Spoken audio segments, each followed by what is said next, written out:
Hello. Hi, everybody. Good morning. Good to see you. Good afternoon. Good evening. Let's start with a bow.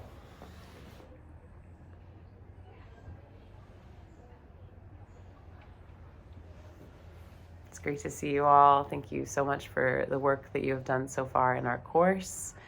And today we are recording this video to support you with the next portion of the course, which is the development and delivery of a mindfulness offering.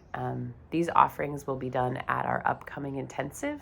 And so similar to your intensive in psychology of meditation, you'll be creating a mindfulness practice that is based on mindfulness specifically, not necessarily transpersonal types of meditation or concentration practices, but really based on the core concepts of mindfulness, which we'll go over in just a moment. And it's also really designed to be specifically for the person in your body, speech, mind practice, the person that you used. So the person you observed and then that you presented about to your peer groups and that you've been working with. So the idea here is to really think about what you've learned about that person, or maybe what you've hypothesized about that person, and what they may be struggling with, or what may be a difficulty for them. And then just thinking about what mindfulness exercise you might share with them, maybe from what you've been learning here at Naropa. It certainly could come from somewhere else. But we want to make sure it's situated within these 6 aspects of mindfulness that are in the assignment. And just review those right now. The practice should be non-conceptual, so it should be really about direct experiential, rather than a thought process that you're leading folks in. It should be non-judgmental, meaning you're encouraging the participants, or the person that you're presenting to, or in this case your peers and our cohort, to just let the exercise be what it is, and if they notice judgment, to see if they can step back from that.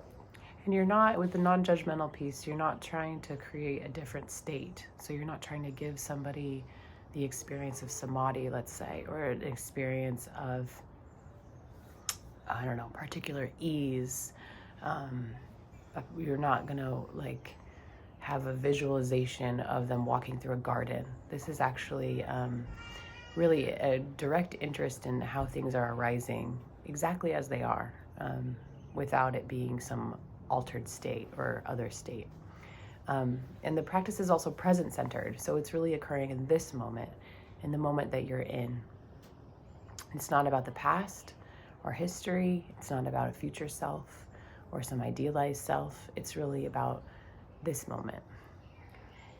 It should be intentional, which just means bringing awareness to when the attention strays, and then intentionally inviting attention back. So just acknowledging that is often a part of attention for most of us, is that our attention strays, and then we want to invite the bringing it back. The next one is participatory. So again, similar to experiential, it should be an activity. It should be, participants should be engaging in it actively. Maybe tweaking their process to notice how things change when they make little changes, what effects that has, for example, rather than just a detached witnessing that doesn't have as much participation.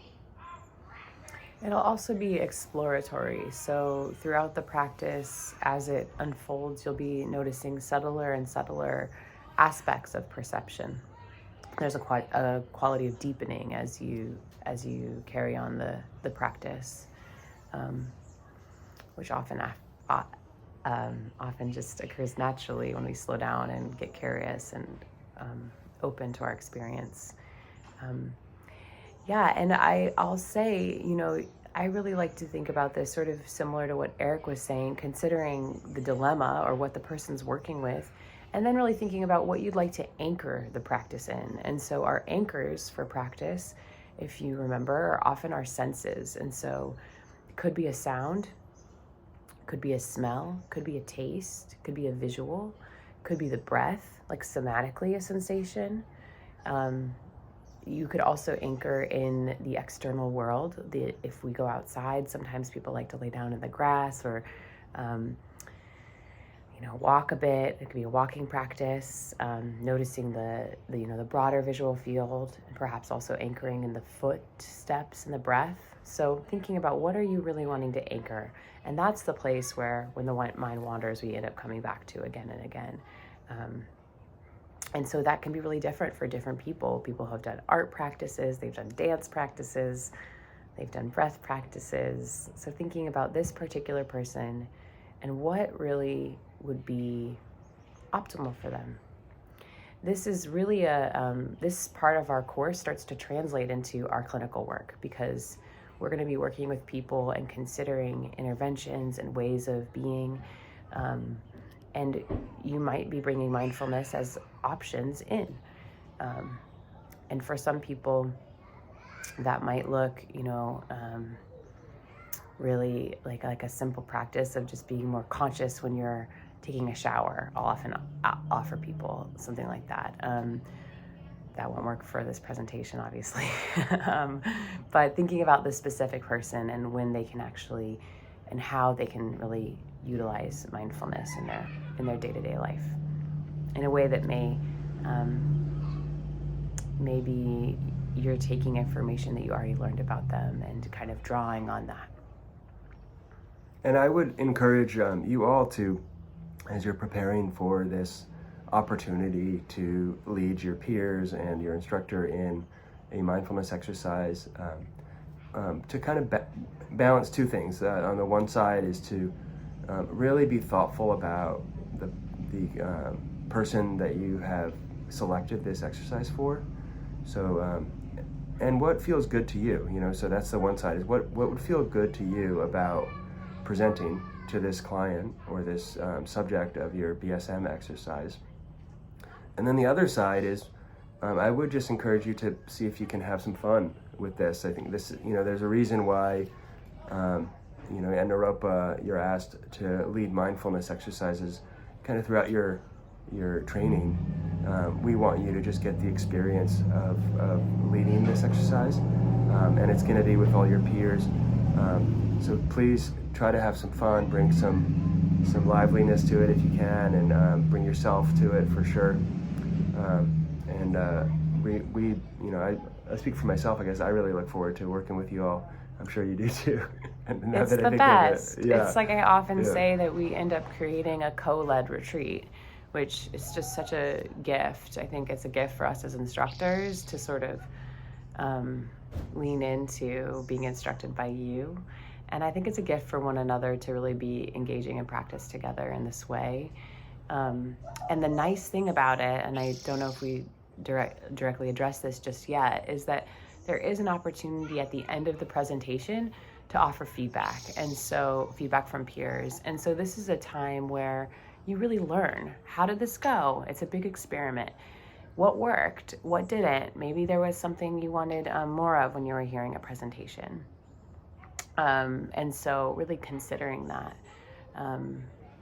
You can follow Chogyam Trungpa's advice and prepare.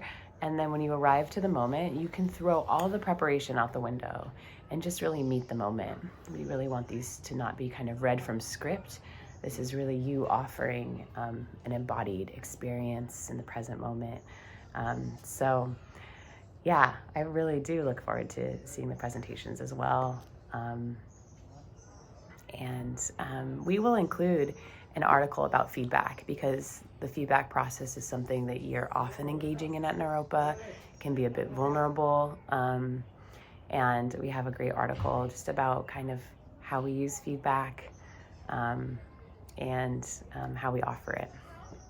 Cool. So we will include that here in the module. Other than that, I think maybe that's it. Or is there anything else that we want to add, Jenna? I don't think so. Yeah. Okay. Well, we know you guys have been working hard, so encourage you to take care of yourself this week and for this course. Not too much to do this week, but just looking towards these presentations. And just in terms of time, yeah. I think there might be a question about that. The presentation is usually about 7 to 10 minutes, and then there's about 5 minutes of feedback. So you can kind of prepare for that in terms of timing. I just want to say that before we close. Cool. I'm sure there'll be a question about that. Okay, so maybe we can close with a bow. Sounds good.